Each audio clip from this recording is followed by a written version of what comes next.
Boom, just like that. It's Thursday night, and you know what that means. It's time to party, people. We are the Video Bros. I'm Bobby Munson. The man beside me, the man with the angelic voice, Papa Smokes. Papa Smokes, how you doing today?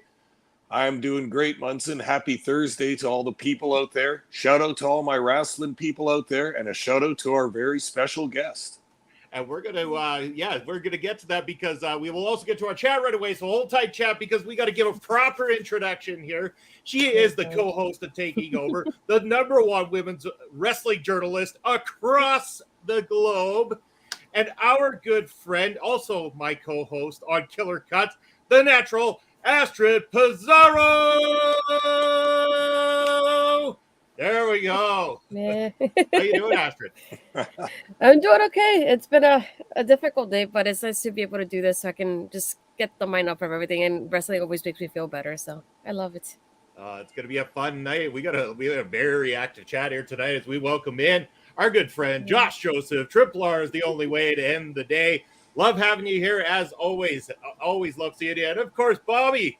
Welcome back, our good friend Bobby again, joining us week after week. Bobby, thank you for being here with us. Josh as well, too. And, of course, look who it is. It's our good friend Ed Fries up in the house. I'm here for Astrid and Papa Smokes. Oh, Bobby, too. Thanks, Ed. Appreciate it. Yeah. As Josh says, holy shit, it's Astrid. That's right. We got the best of the best. And there's our other video bro up in the house. It's our good friend Basser joining us up in here, and even got the Astrid emote in there as well, too. Co-host of Turnbuckle Talk, and also from the Raw Watch Along, our good friend Chris Best saying good evening, everyone. Also, Chris Best, the International Continental Twitch Stream Chat Champion Hell yeah. of the world, I believe, something along those lines. I don't know. We just kind of make it up as we go. But that's going to be returning coming up in a few weeks here on Ring Respect Radio. So stay tuned for that announcement coming soon. Josh saying this chat waits for no one.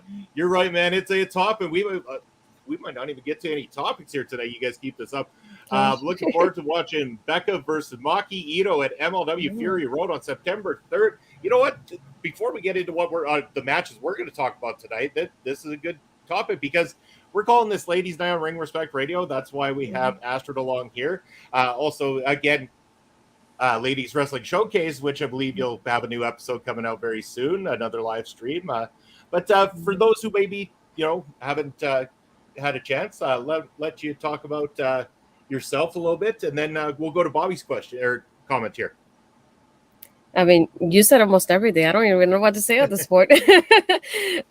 No, just like I know I'm a pro wrestling fan, but more than anything, I like being able to showcase women's wrestling in any way that I can, especially now with the ladies that we have. And as you can tell by probably the community, if you're part of the community, seeing the hashtag today, that we women to serve better, to be able to uplift the women that we can and take these women and use our voices to help them out and support them is what I like to do more than anything. So I do that more than anything with my interview series, Astrid Ask, just focusing on women in the wrestling community, whether they're the content creators, the wrestlers, commentators, ring announcers, doesn't matter. I know they're part of it, so that's what I wanted to highlight more than anything. And like you said, Ladies Wrestling Showcase, a new episode tomorrow, hopefully, if Bill's computer works. Yeah, we definitely have a lot to discuss after what happened today with the Lufisto interview. So we'll see. That'll be our main event tomorrow. That's going to be fantastic. Make sure you tune into that. And again, we will get those socials up there later in the show, but make sure that you go and follow Astrid on all her socials as well as over on Twitch and YouTube so that you can catch that as well. Let's go to Bobby's comment here, though. Pop Smokes and I, big fans of MLW. Of course, Bobby is as well, too. Fury Road's coming up on September the 3rd live on Fight TV Plus. It's going to be a fantastic card. And announced Becca versus Maki Ito. And I know Papa Smokes, you're excited for this one. I saw, as soon as I saw this announcement, I'm like, there we go. They couldn't have gotten a better option for Papa Smokes right there. Well, when I first heard about Maki Ito in her first appearances in AEW, I wasn't sold. Let's put it that way. But she has a charisma to her. She has a presentation that I like.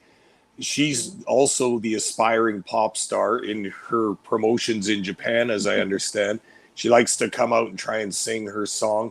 Whether the fans will allow her to do that or not is another question. But This just is going to work out perfectly with MLW's aspiring pop star Becca. And I mean, those two are going to butt heads over pop music, over wrestling. I think it's going to be great. I was surprised to see Maki Ito coming in for some shots, or a shot at least, with MLW. Yeah. Astrid, your thoughts on this one? Yeah, I was like, I just kept thinking, I was like, it's pop star versus pop star. I guess that's the way we can tag along to this match. But yeah, I was like, I've seen Becca killing it on the indies, and then Makito, like Papa Smoke said, I wasn't entirely a fan between her AW thing, but keeping her how active she's been lately is pretty awesome to see that she keeps going with that same energy all around wherever she is. So I think that will be interesting. I can't wait for it. It's going to be a lot of fun. Becca has been presented in a very fun way in MLW too. The whole I'm a pop star, and then when she comes out for that performance of Hot Summer Fun and just the cheesy male dancers with their bright and almost 90s neon colored swim shorts on and everything, just that poorly choreographed dance. I was dying. It was so entertaining in every way. But I think it'll be fun. It'll be something that changes the card up a little bit too, which is going to be nice to see. As Ed's always getting those jabs in there all the time. He's excited for Becca, not so much for Maki. Ed, please don't rant on Maki. Did you notice? Something. I know. Sorry. Did you notice that AEW has kind of started to do a pop star type thing too with? I'm not sure the lady's name, but she's with QT Marshall on the QTV thing. She just debuted her rap video the other day, and it's quite hilariously and purposefully bad. So they got a similar thing going on there too. I know she's done other songs though, even before that, because she did a cover song with Scarlett and Shotzi. I forgot the song. Dang it! I know Ed might remind me later. I think it's something for Halloween. Yes, but as Bobby said, Harley Cameron. And she also did the song for the Iconics when they went to Impact, when they were the inspiration. She did their theme song too. So she's sang little like singles here and there, but nothing like this until now. Yeah. And actually, funny story about that too is QT Marshall and Harley Cameron were the ones that came down to the Prairie Pro Wrestling Academy just before Dynamite there a couple days prior to, and gave our workers in the academy there a wrestling lesson for a good morning, or I think it was a good 3-4 hour session that they got.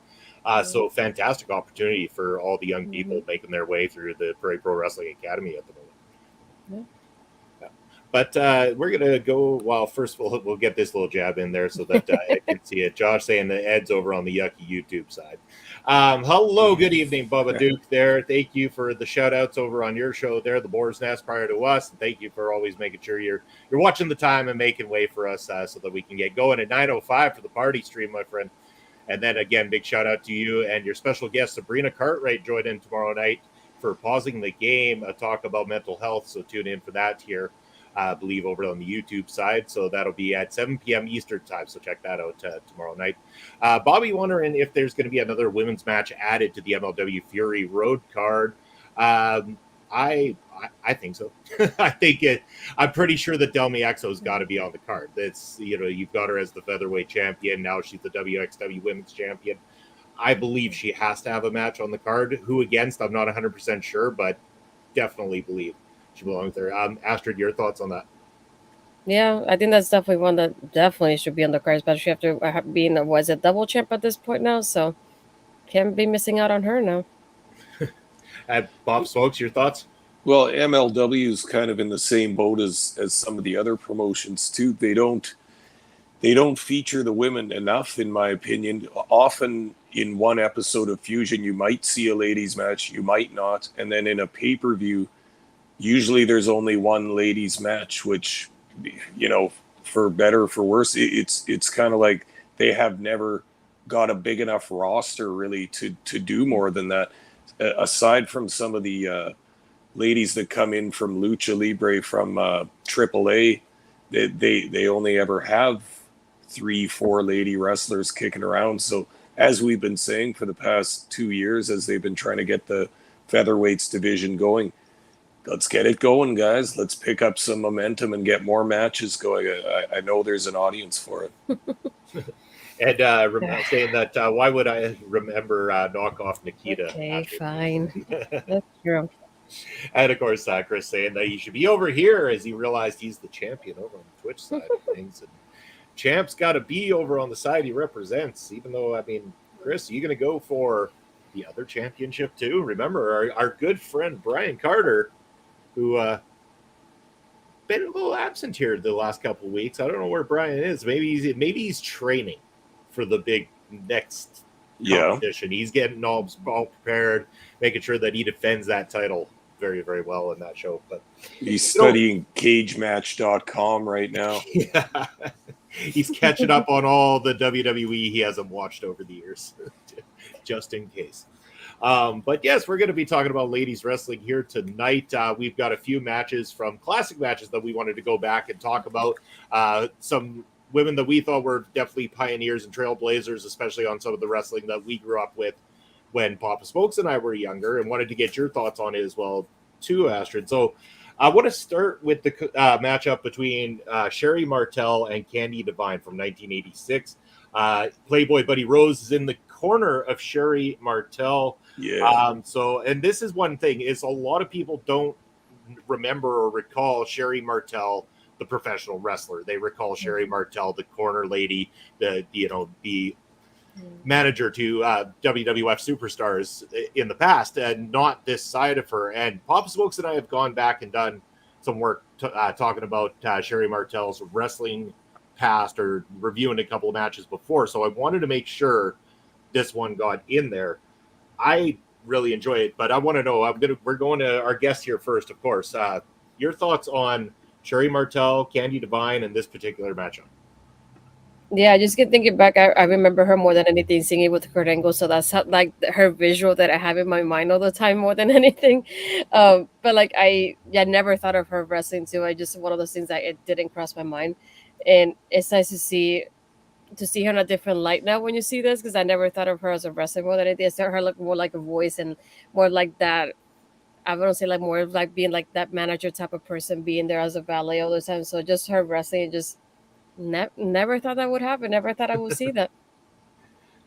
Yeah. Pop Smokes, your thoughts? I know you've always been a big fan of Sherry Martel's in-ring work. For sure. Yeah, that's one of the lady wrestlers I watched as a teenager when I was first going to live cards. It was AWA, and we saw lots of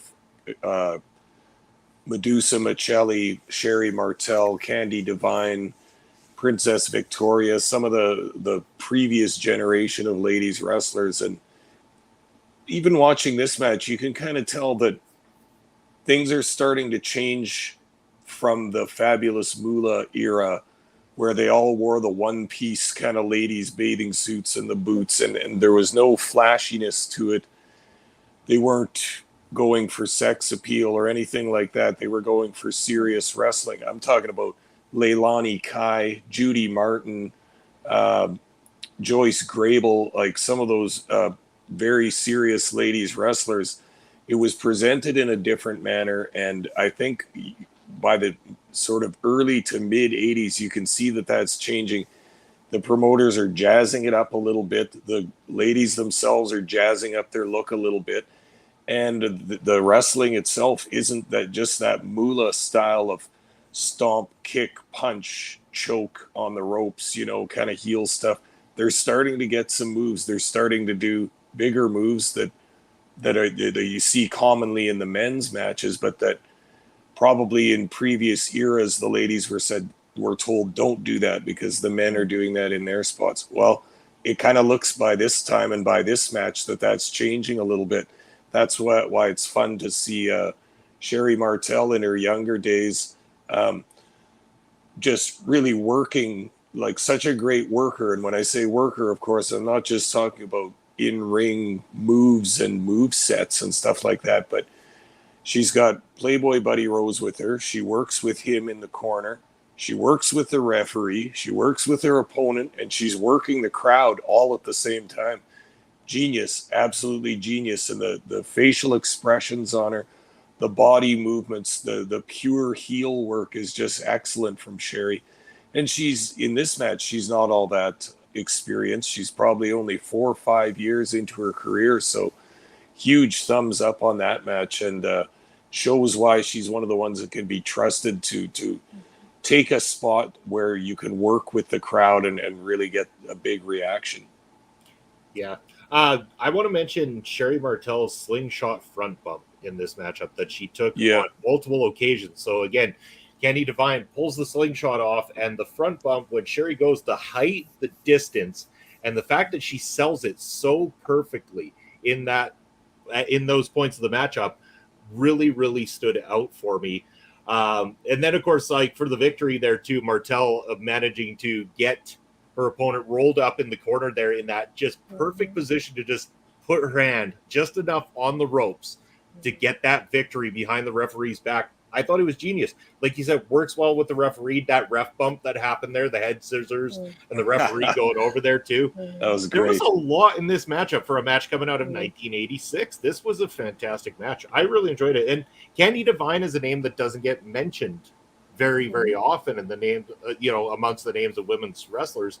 Prior to this, did you know much about Candy Divine there, Astrid?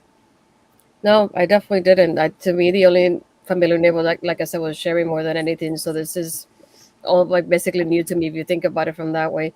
And another thing that I just like from my aspect that I'm not used to, just like because I started watching wrestling in the early 2000s, so seeing like their attires of like obviously it's not the same kind of detail going into it too. But I feel like even for people that don't have a lot of experience, that don't get showcased often either, like they did so well in this match. I was very like impressed by it. Yeah, awesome. We're really glad that we got to watch that one. We'll get to some of the other ones here right away. Back to the comments, though, for a moment.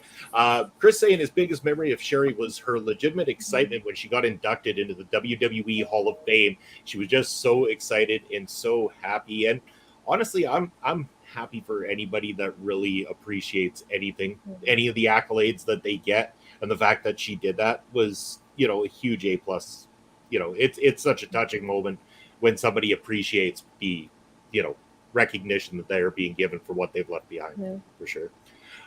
Chris also mentioning that when he watches Rhea Ripley managing Dom, he sees a lot of Sherry in her with how she acts at ringside.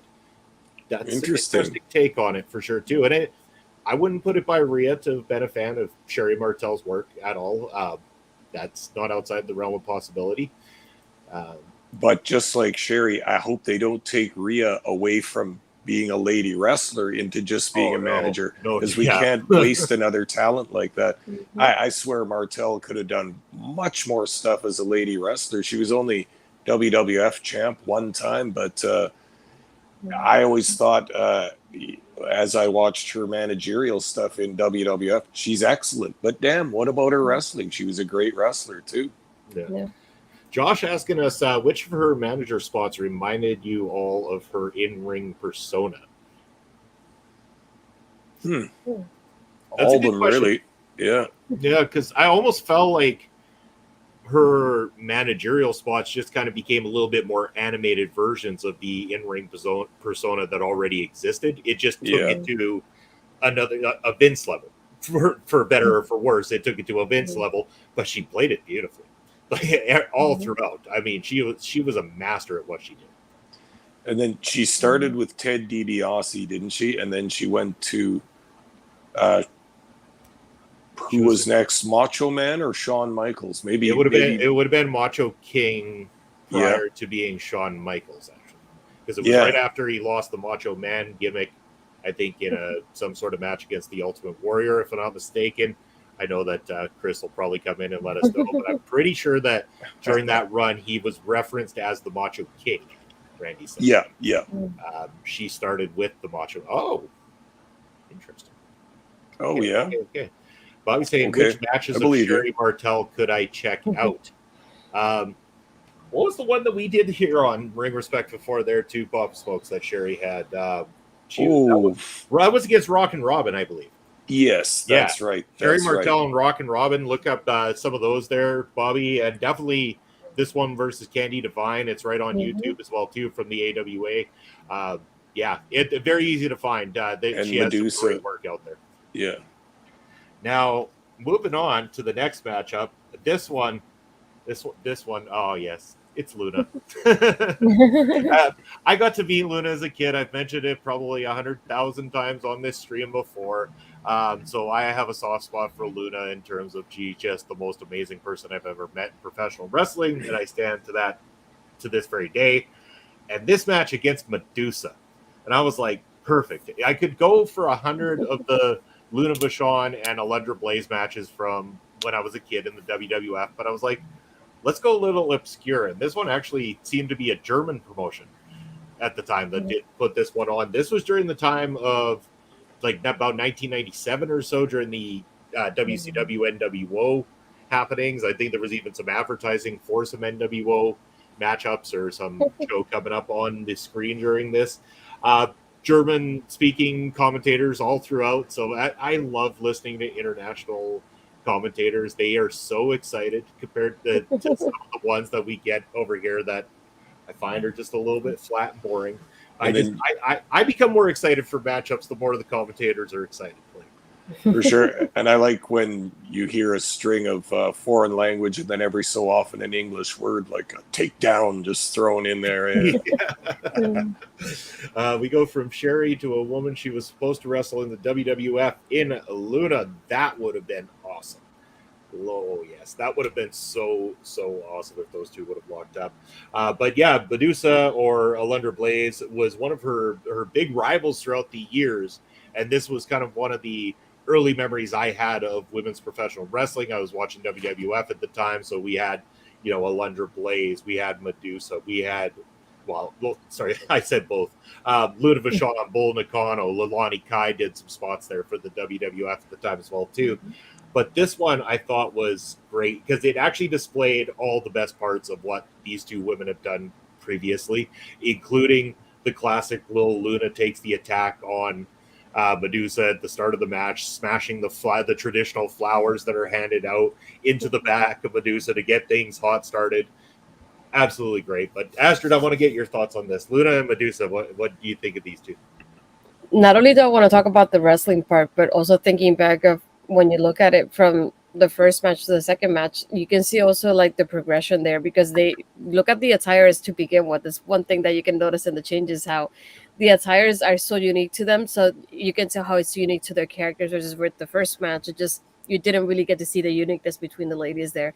And to see this, I keep thinking, Alundra Blaze, I keep thinking of her obviously with throwing the championship in the trash can, and even the little appearances she's had here and there at NXT. So that's my visual offer. By being able to see her there, I feel like it's nice to see that for me, they're not divas. They're going all out in this type of match as well. And they're not being like, not cutesy or anything like that. If they can be rough, they'll be rough with each other. You can see it in here. And it's nice to see like they're not being soft with each other because they're women. And just like if they have that moment to go all out, they really go all out. And I really like seeing that aggressiveness in here. And like I said, the difference, and you can tell by the attires how they're different characters and they're different people. They're not the same at all. Versus in the first match, you can kind of feel like, oh, they almost feel like the same person because their attires are so similar too. So just thinking of like that from the outsider to the wrestling part of it too. And just a little insider note, Luna did not like Doink the Clown whatsoever, because when we met her, she said she would only talk to us and sign our magazine if she could draw a big fat X across the ugly ass face of that Doink the Clown character in our magazine. So we allowed her to draw this X right across his face, and then she signed it right beside her picture later on in the magazine, which was fantastic. It was so much fun. As we've seen from Dark Side of the Ring and various other sources before that, the guy that played Doink the Clown wasn't a nice guy or a good guy at all. No. And it was fun too, because Luna actually started telling me all about her husband and everything at the time. He's a pro wrestler as well too, and here's pictures from our wedding, and they got married on Halloween. And of course that husband ended up being Gangrel, who would debut not too much longer after that. So it's kind of cool to see all that as a kid, get to see those pictures with her, and then all of a sudden a little while later I'm like, oh holy shit, that Vampire Boy's her husband. Oh my god. But yeah, no, I mean, you could just tell they loved the idea of the spirit of Halloween, so they had all the jack-o'-lanterns and everything like that around, and it was such a cool thing. Like, we ended up talking to her for quite some time, and just the sweetest lady. But her wrestling is so good. The Vachon family has a history of great wrestling, and that's what Luna brings to the table. And her and Medusa / Alundra always knew how to work perfectly together. And I know Medusa recently even said online, if there's anyone that deserved a run with the championship at one point in time, it would have been Luna Vachon. And unfortunately, that never got to happen. You think of what you could have done with a heel champion in Luna there. My God, that would have been wild title reign. But as far as this match goes, I didn't totally love this match. I felt like they were a little bit off. There was a bit of sloppiness in it. I don't care. I'm not indicting them for that or anything. I love both these wrestlers. I don't think this was their best match together by far, but you could kind of see, like, I watched that Medusa match from the 80s and then this one from 97 right afterwards, and it really struck me how different she looks too. You can see that from all the potential she had in the 80s and all that, you can see that she's taken a couple steps forward in that 8 years after that match. Her body's got a lot more muscle on it. She's got the big legs. There's another augmentation that we won't bring up and everything, but it just goes to show that she's committed to making it in the business. She knows what she has to do. She knows she has to have the look that gets the attention of the promoters and all that stuff, and she's doing it, and that's how she came to be. She had to be the top wrestler, lady wrestler in the business for at least a time there in the early 90s, and it was because of her dedication. I'd still like to get her book, Bob, and review that on this podcast, because I read some 100%. excerpts from it, and boy, she had a tough story coming up in the wrestling biz too. There was no other lady wrestlers to hang out or anything with. She had to hang out with the guys all the time. She had to share rooms with the guys, which was scary sometimes. Sometimes she just slept in her car. All that stuff. She sacrificed everything to get into wrestling, and then even when it looked like she wasn't going to make it, she stayed on the track and saw it out until she made it. And it's just an inspiring story. Yeah. And she has a Twitch stream as well too, so go check out Medusa on Twitch. Chris coming in saying, got to see Luna live at a house show. Sadly, she didn't wrestle under Blaze. She cornered Bull Nakano for that match. But we're going to be talking about, that's funny you said, that's almost a good segue there. We're going to get to that in a moment. I remember they showed Luna's wedding on Superstars. Yes, sir, they did as well too. Yeah. There was the comment about her son was a chef on Hell's Kitchen. Very fitting. Oh, really? Yeah. Wow. I actually haven't seen that. That's interesting. He was, and JJ, he wasn't that bad of one either, from what I recall. Nice. Yeah, he was a decent one and one of my favorites. So there we go. There's a piece of news we didn't have. His energy reminded me of hers, and that's a hell of a lot of energy. So. But to go back to that comment about ordering Bull Nakano, we go to the, shall we do this? Main event of the evening. So One fall. There we go. Yeah, this match scheduled for one fall. We got Alundra Blaze taking on Bull Nakano from SummerSlam 1994. Luna Vachon is cornering Bull Nakano at this one. I remember going to this at the arena in Saskatoon there, Papa Smokes. They used to do the big screen pay-per-view events for WWF back in the day, and you would pay $5 for a ticket to sit on the one side, the hard cam side that was there for Dynamite. You would sit there, and they'd have in the middle of the rink this very, very large projector screen that they projected the WWF stuff on and had the speakers going. So I remember being there with my brother and friend at the time watching SummerSlam 94 and being glued to this matchup in particular because Bull Nakano was incredible. Alundra Blaze had been killing it all over the place and had made great matchups. And then she's presented with Bull Nakano. And at this point, I legitimately thought they had found the one that was going to dethrone Alundra Blaze and her run because Bull was scary. And she was scary good inside that ring. And that was on display throughout this entire matchup, too. Astrid, your thoughts on this matchup? Yeah, and going back to like what I said before, if you think about it here too, from like the appearances, is like you can see how unique they both are with just the way they look from each, how they contrast each other. But I love how this is the Alondra that I see more than anything with this attire, so that's the one that I can remember the most. But it's just nice to see how different they are. You can tell just by first glance, and I like how tough they are with each other here. Just like that, it's just one of those things that when you think I keep thinking of like when I started watching, it was just diva moments and it was like the mud thing and stuff like that. So to see something like this, it's just like I prefer seeing this and seeing that for sure. But yeah, just I feel like they have good chemistry too. And fun fact too, she Alantra did watch one of my interviews too. Awesome. Awesome. Very awesome. Yeah. And before we go to you, Pop Smokes, I do want to say that was always the weird disconnect for me because when I started watching, this was the kind of women's wrestling I got to see. So I respected the women's wrestling matches because they were solid. And then when it got to the Attitude Era, it was kind of like, what? And it wasn't that it wasn't talented women there. It was just what they were having them doing was not talent. It was crash TV garbage. And I'm sorry for everybody who fawns over the Attitude Era. I'm going to burst your bubble. Aside from the stars that came out of it and the odd good match, the Attitude Era sucked. And it sucked bad. Despite the money it made, it was a sign of the times of a bunch of ill mannered people that just said whatever they thought and thought that every bad joke was funny. There, I said it. That's my rant for the week. Papa Smokes, your thoughts on this match? Well, I can't disagree with your rant too, and think of how it was in the Attitude Era. We were just talking about how things were starting to change in the late '80s and early '90s in ladies wrestling. WWF took it back 5 steps after that time because think of the top lady wrestlers in WWF at that time. Trish Stratus, she wasn't a wrestler. They just hired her and taught her how to wrestle because they liked her look. And all from the Christy Hemis and the Ashley Massaros and all of them were hired for their looks. They weren't indie wrestlers.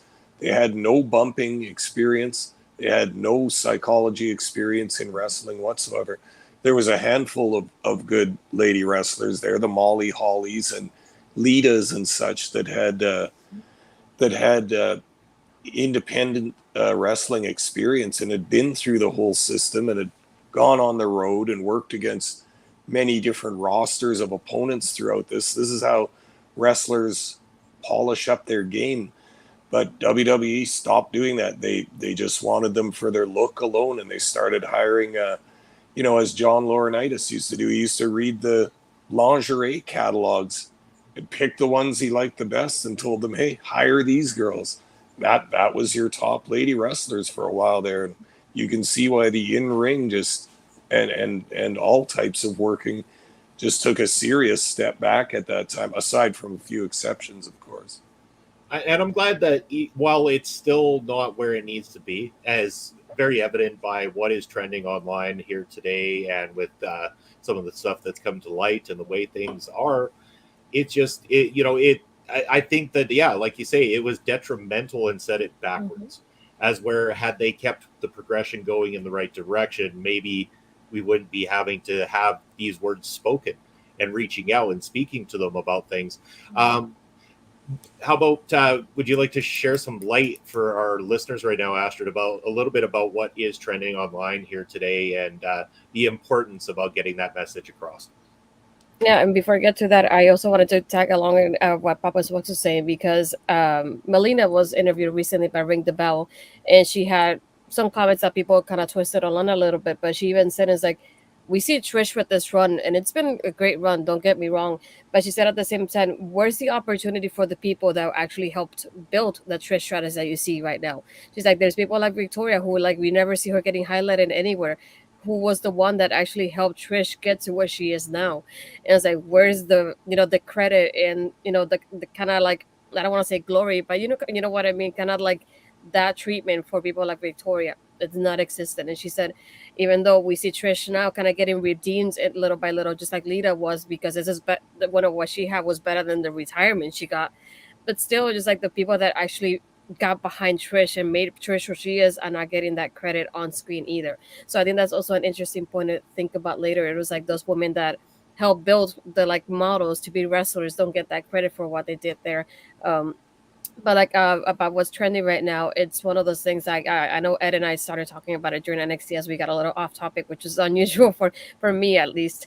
Um, is that I said it during taking over, and I said women's wrestling, especially like this last couple months, I said it goes one step forward and three steps back, and I think that's definitely like the best way I can fit what's going on right now, because I was talking to Mel about this as well as we are discussing what we're talking about ladies wrestling showcase. So there's a little preview to that too.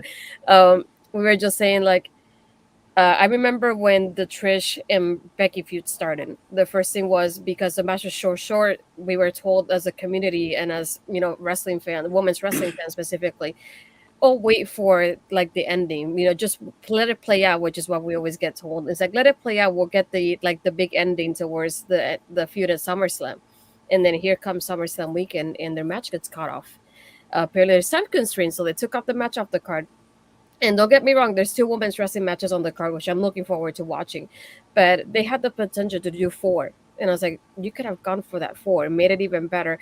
And I feel like for right now, for example, don't get me wrong, I don't mind, Trish having her moment in Canada. But at the same time, if you can see by her social media, she's not happy that the match got cut from SummerSlam. Nope. Becky's not happy that it got cut from SummerSlam either. It's like they know they have been putting points to this storyline and building towards it for that to be like the exclamation point into the end to this.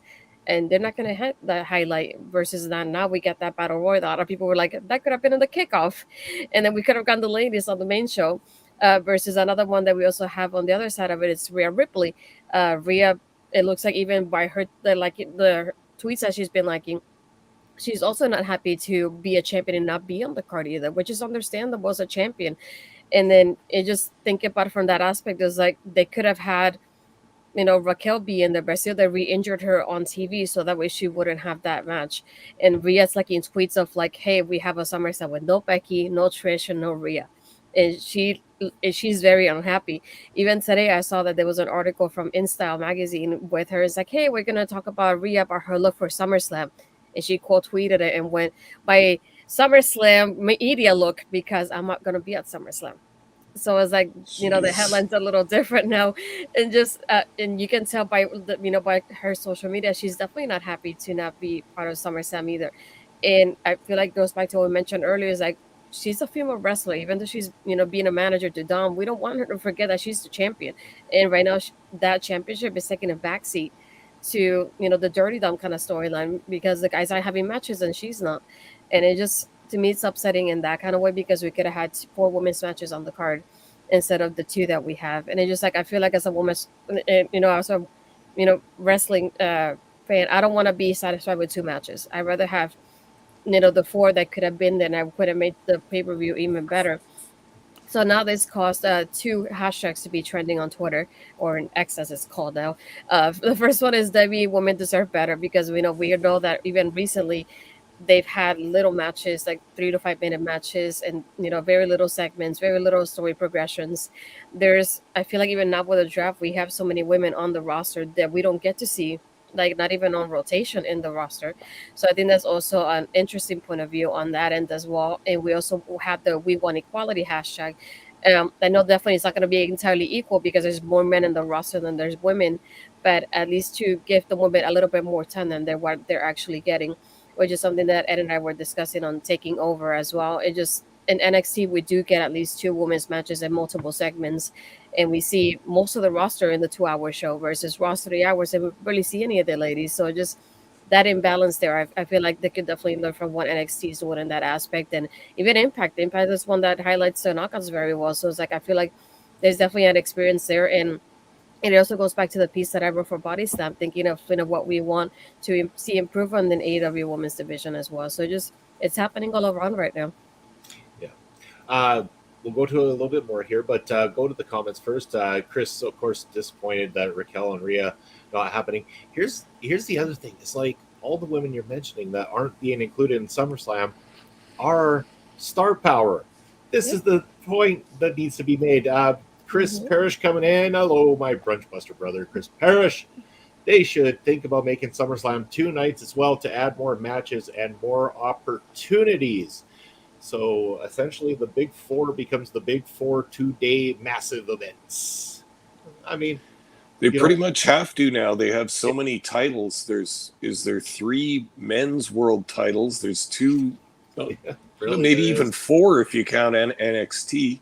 Yeah. So then there's 3 ladies titles. Then there's how many tag titles? How many intercontinental titles? Like, my God, man, it's just a mess. It's a lot of belts. It's definitely a lot of belts. Parrish also mentioning it shows why maybe Evolution 2 should be a thing. You know what? Or even just give them SummerSlam night 1 with the men and night 2 with the women. Like, how about that? Also, hi to you, Tuesday. Hi. Yeah. Howdy. Yeah, and I mean, I want to go to this SummerSlam card too, because I know Papa Smokes. First of all, you're not a WWE guy; you don't really follow too closely to it. But listen to this card, and then we'll play out the scenario of like these women not be including Trish and Becky, who not only are stars but actually have a rivalry that is built with a storyline and everything. First of all, we got Cody and Brock Part 3. And nobody's complaining about this, of course. Big match. Seth Rollins, Finn Balor for one of the World Heavyweight Championship matchups. We know they can do well, but nobody was pining for a rematch after the last time they entered the ring together. So did we need this? I mean, we needed Seth, obviously, because he's the champ. I don't know if we necessarily needed this outside of the X factor of Damian Priest cashing in the Money in the Bank, which I think might be a possible outcome.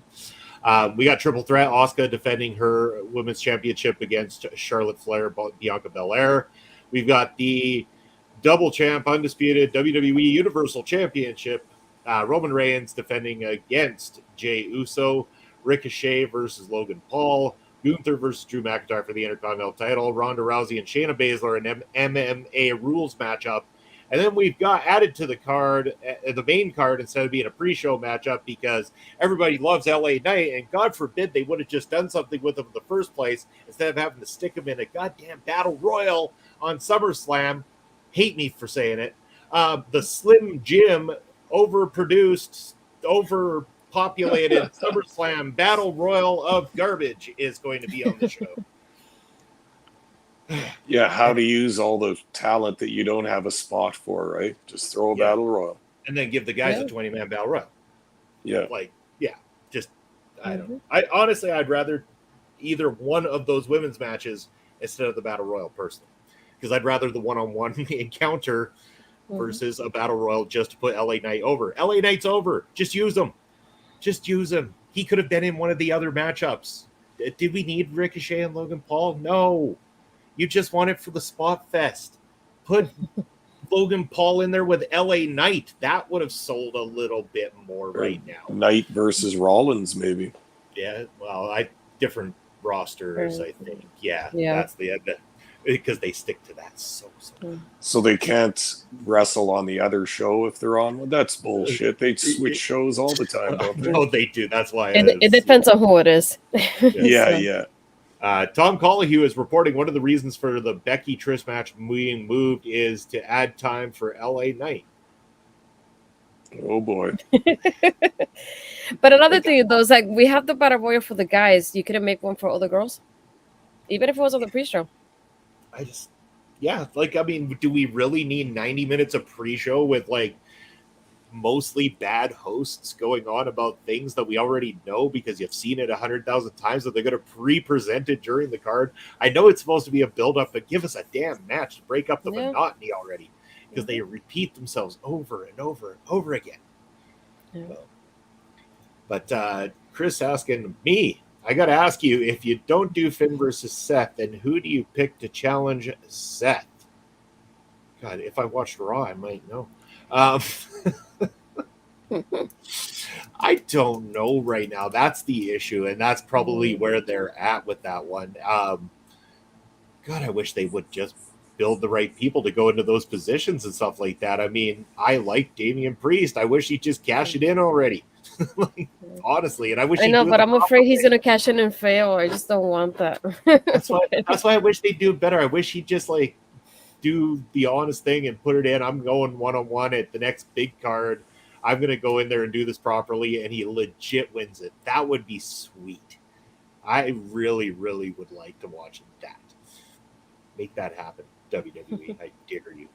Oh yeah, no, that was the question that went up there. Oh, Parrish. Hey Bobby, I added video named to show who a guest is for being interesting. So I just gotta go over to the brands here and think, wow. Oh, okay. We got a guest this Sunday. We're gonna get to that in a minute. We'll play that for you guys here. There's a video here. Thank you, Parrish, for getting that ready, and let me know. Yes, Bobby, we need Booker on the panel saying shucky gosh. shucky. Quack, I quack, have quack. enough of that on Tuesdays. Oh. No thanks. I appreciate and like Booker T, the wrestler. I think he's been phenomenal and stuff. But man, it's he. I don't want to hear about his wrong DoorDash order on Tuesdays. That's just it. I mean, the Thanks. over goofiness on commentary is a bit much when it comes to Booker. I mean, respect and love him. For his in-ring work. I was always a Booker T fan, but yeah, could do without him on the panel personally. So, but yeah, I mean, I think that women's wrestling does deserve a bigger voice, and I really hope that this trend keeps happening and that they get the point. And maybe they will get the point and cut some of the other stuff short. I mean, we did hear today that Logan Paul and Ricochet going on first. Maybe they could wrap that up really quickly and then give the women an opportunity to be on this card. I don't know. There's a lot of flips to do, Munson. A lot of flips. A lot of flips. Booker T's mouth sometimes needs to go shucky ducky shut. Yes, yeah. Nobody's going to argue with you on that point, Parrish, at all.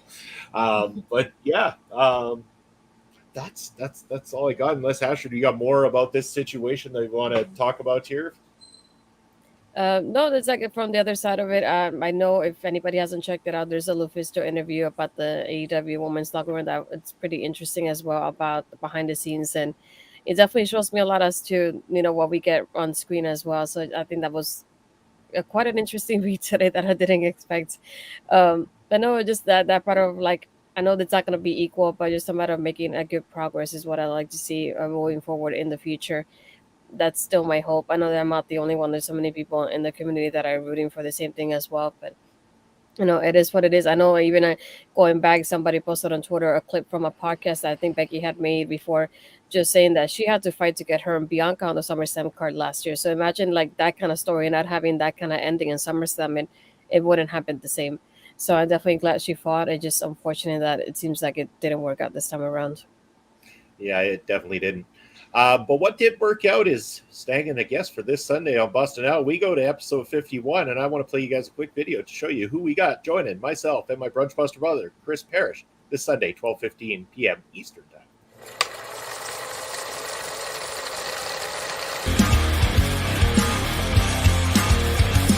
And I can see you getting out and shaking your body. Welcome to the party with a nuts hang. It's just the right thing.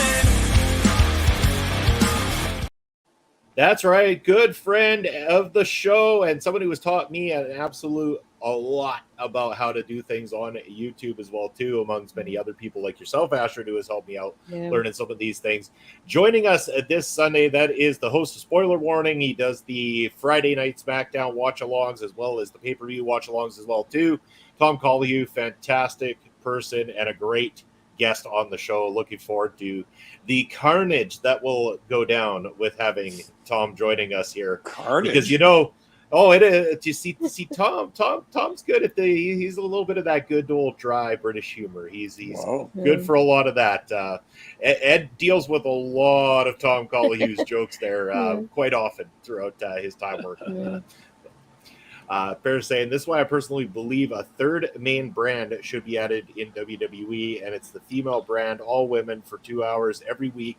Imagine the airtime, angle development, and the opportunity that would come for the women.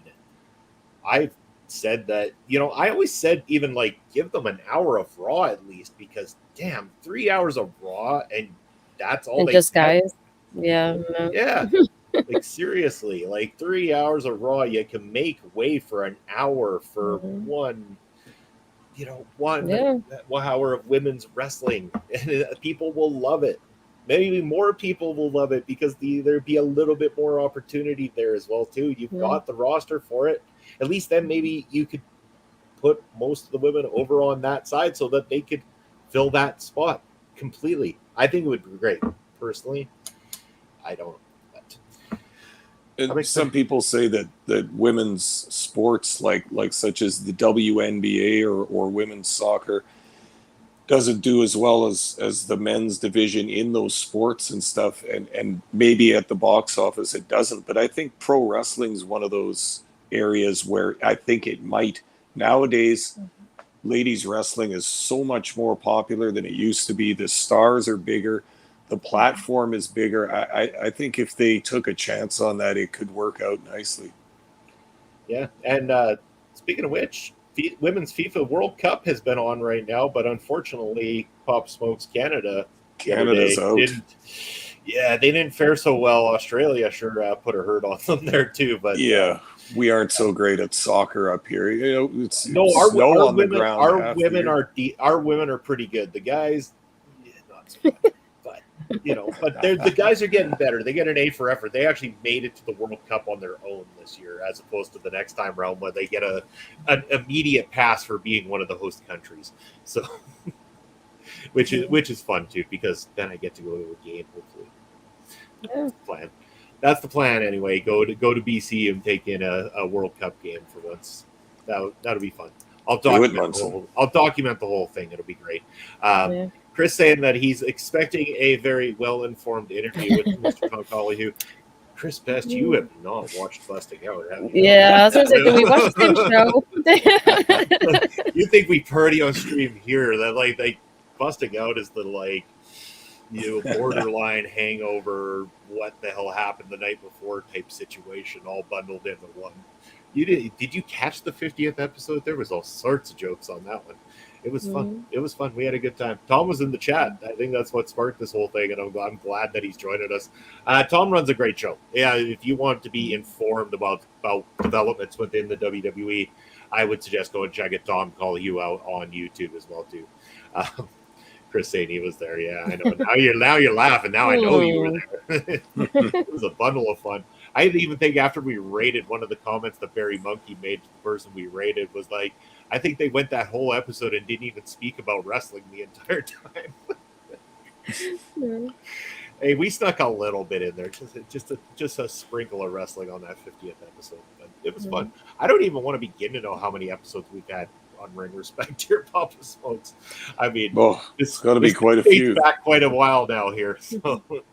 But it wasn't always a weekly program. That's where we didn't catch up on the episodes as much too. But it's developed quite nicely over the period of time and everything too. It wasn't in the early days.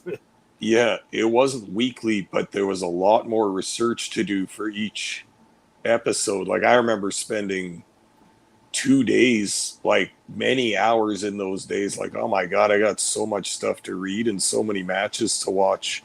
For a 1 hour podcast, we wouldn't even get to half of that stuff. But I like it. I like it better now. Less prep time, but more time to talk and interact with our fans. Oh, Parrish just correcting. He said it was the Great American Bash we didn't talk about, probably because we had a review show later, and that we did. Of course, Ed and Astrid had the review show later that night, so we didn't have a need to talk about the Great American Bash because we have professionals to take care of that. That's how it works. Just like, that's why we love having guests here on Ring Respect Radio, because then, we can get, other people's views on things. It's one thing to be the couple of old guys on screen, partying, drinking, having fun, and having fun with our chat as well too. But it's always great when we can get another perspective. And that's why I'm glad this couldn't have come at better timing as well too, to have you on here to talk about classic women's wrestling, Astrid, and to also have your voice heard to the world right now and get them to know about what's going on and how that needs to be reached. It needs to reach the people up above, and they need to realize that a change has to happen. People want this, and it's time to stop holding back on what the people want and start giving them some of that. Yes, it's okay to give them surprises and hold back on some things once in a while, but when they're clamoring for this, especially this, smarten up. That's all it is smarten up. as you know, in this Parrish, this is one of your best comments. I like. This is a very respectful, good comment. I love this, Parrish. This is wise.